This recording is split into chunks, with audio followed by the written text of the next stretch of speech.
আসসালামু আলাইকুম প্রিয় ড্রাইভার সাহেবগণ। আজকে আলোচনা করব আমরা গাড়ির ওভার ড্রাইভ সুইচ কোন জায়গায় থাকে এবং ওভার ড্রাইভ সুইচ কখন ইউজ করতে হয় এবং ওভার ড্রাইভ সুইচ ইউজ করলে আমাদের ক্ষতি এবং লাভ কী এই বিষয়ে আলোচনা করব। আপনারা অবশ্যই কিন্তু আমাদের সাথে থাকবেন। আসুন, এই যে দেখেন, এটি একটি অটো গিয়ার গাড়ি। এই অটো গিয়ারের গাড়ির এই যে দেখতেছেন, এটা হলো অপারেটিভ লিভার। এই অপারেটিভ লিভারের উপরে যেটা দেখতেছেন পুশ বাটন, এই পুশ বাটনের নিচে আরেকটি ছোট একটি পুশ বাটন আছে। এটাই হলো ওভার ড্রাইভ সুইচ। এই যে লেখা আছে ইংরেজিতে, দেখেন, এটা হলো ওভার ড্রাইভ সুইচ।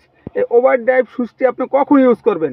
যখন আপনার গাড়ির গতি একই গতিতে চালাবেন, তখন আপনি ওভার ড্রাইভ সুইচ এইভাবে চেপে দিয়ে ছেড়ে দিবেন। এখন গাড়ির যদি স্পিড 30 থাকে কিংবা 40 থাকে, ওই একই গতিতেই কিন্তু থাকবে, বাড়বেও না কমবেও না। সাধারণত গতির লিমিটটাকে ধরে রাখার জন্য, একই গতিতে চালানোর জন্যই কিন্তু ওভার ড্রাইভ সুইচ ইউজ করতে হয়। আর এই ওভার ড্রাইভ সুইচ দিয়ে ইউজ করলে সেই ক্ষেত্রে আপনার জ্বালানি খরচ 30% কিন্তু কম লাগে।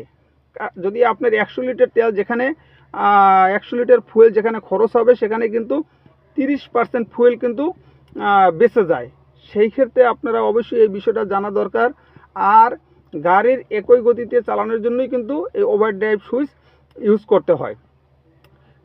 এরপরে যখন আপনি দেখবেন যে আপনার গতিতে, আপনার ইচ্ছা মতো আপনি গতি দিয়ে গাড়ি চালাবেন, সেই ক্ষেত্রে এই সুইচটাকে আবার চাপ দিয়ে ছেড়ে দেবেন।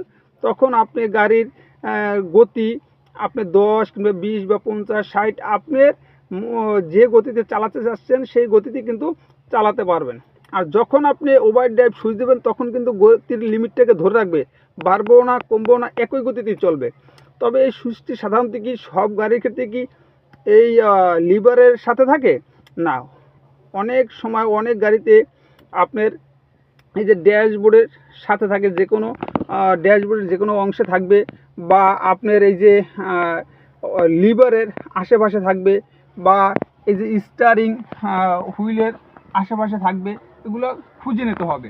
তবে ওভার ড্রাইভের সুইচের যে কাজটি, এই বিষয়টা আমরা অবশ্যই জানতে পেরেছি এবং আমরা এই ওভার ড্রাইভ সুইচটি কখন ইউজ করব এবং ইউজ করলে আমাদের লাভ কী, এই বিষয়টা যদি আপনারা এই ভিডিও থেকে এই ক্লাস সম্পর্কে যদি না বোঝেন, তাহলে অবশ্যই কমেন্ট বক্সে লিখে যাবেন।